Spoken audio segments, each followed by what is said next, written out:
भारतीय cricket team के आगामी मुकाबलों को लेकर इस समय सबसे बड़ी चर्चाओं में से एक नाम युवा बल्लेबाज वैभव सूर्यवंशी का बना हुआ है।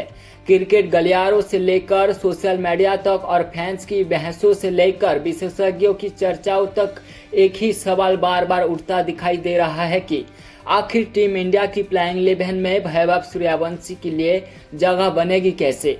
क्योंकि समस्या सिर्फ एक खिलाड़ी को शामिल करने की नहीं है, बल्कि समस्या टीम संयोजन और बल्लेबाजी क्रम से संतुलन की भी है। स्थिति काफी दिलचस्प नजर आ रही है। टीम में ओपनिंग स्लॉट केवल 2 हैं, लेकिन इन 2 स्थानों के लिए दावेदारी करने वाले खिलाड़ियों की संख्या 4 तक पहुंचती दिखाई दे रही है।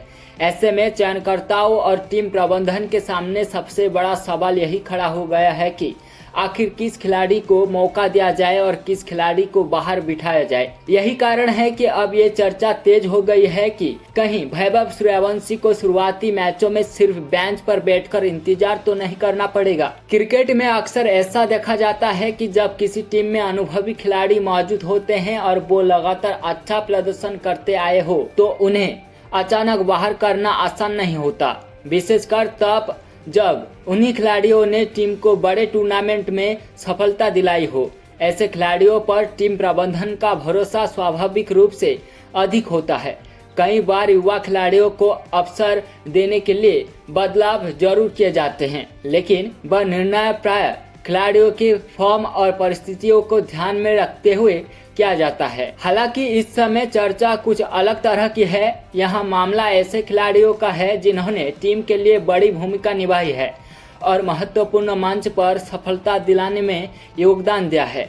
ऐसे में सिर्फ किसी नए खिलाड़ी को मौका देने के लिए पूरे संयोजन में बड़े बदलाव करना आसान फैसला नहीं माना जाता है। इसी वजह से ये सवाल और अधिक महत्वपूर्ण हो जाता है कि क्या वैभव सूर्यवंशी को सीधे प्लेइंग 11 में शामिल किया जाएगा या फिर उन्हें अपने अवसर के लिए इंतजार करना पड़ेगा। अगर वैभव सूर्यवंशी की बात की जाए तो आयरलैंड दौरे के लेकर सभी की निगाहें इस बात पर टिकी हुई है कि क्या ये युवा बल्लेबाजी सनसनी अपना डेब्यू कर पाएगी या नहीं।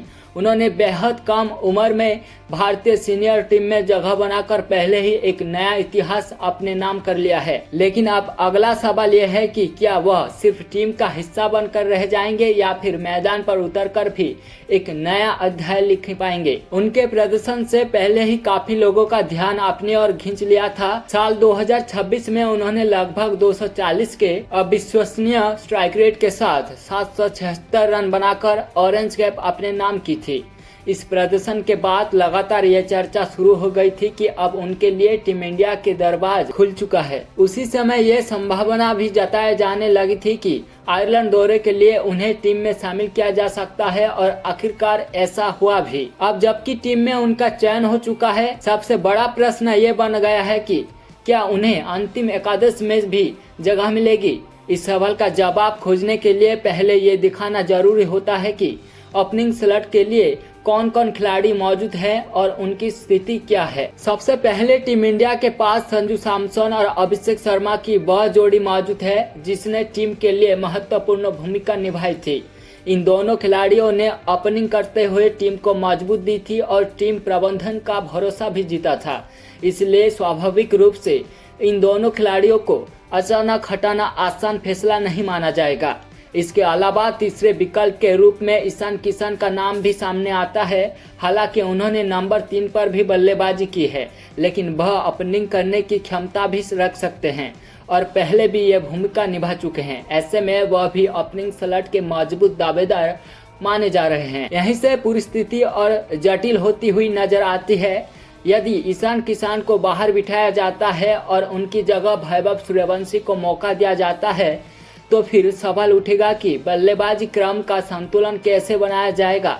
दूसरी तरफ यदि वैभव सूर्यवंशी को शामिल किया जाता है तो क्या सिर्फ एक खिलाड़ी के लिए पूरी बल्लेबाजी व्यवस्था में बदलाव किया जाएगा। यह भी सवाल लगातार उठ रहा है कि क्या मौजूदा ओपनरों में से किसी खिलाड़ियों को नीचे भेजा जाएगा। यदि ऐसा होता है तो क्या संजू सैमसन को नंबर 3 पर या नंबर 4 पर बल्लेबाजी करनी पड़ सकती है। अगर ऐसा निर्णय लिया जाता है तो फिर टीम के मौजूदा संतुलन पर असर पड़ सकता है, क्योंकि यदि संजू सैमसन नीचे आते हैं तो उसके बाद बल्लेबाजी क्रम में और बदलाव दिखाई दे सकते हैं। नंबर 3 और नंबर 4 की स्थिति पर भी प्रभाव पड़ सकता है। ऐसे में बाकी खिलाड़ियों की भूमिकाएं भी बदल सकती है। यही कारण है कि यह सिर्फ एक खिलाड़ी को शामिल करने का मामला नहीं रह जाता, बल्कि यह पूरी टीम संरचना का विषय बन जाता है। दूसरी तरफ ईशान किशन को लेकर भी सवाल लगातार बने हुए हैं।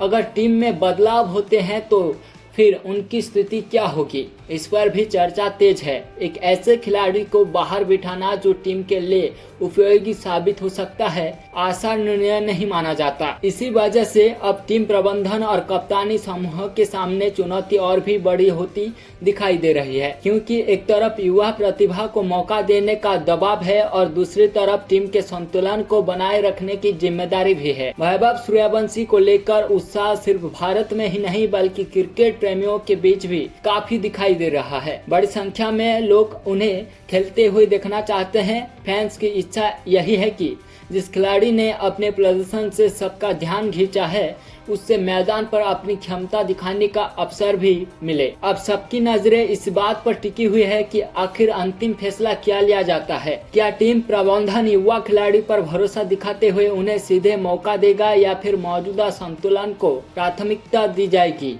आने वाले समय में इसका जवाब सामने आएगा, लेकिन फिलहाल इतना तय है कि 2 स्थानों के लिए 4 दावेदारों का ये लड़ाई लगातार चर्चा का विषय बनी हुई है।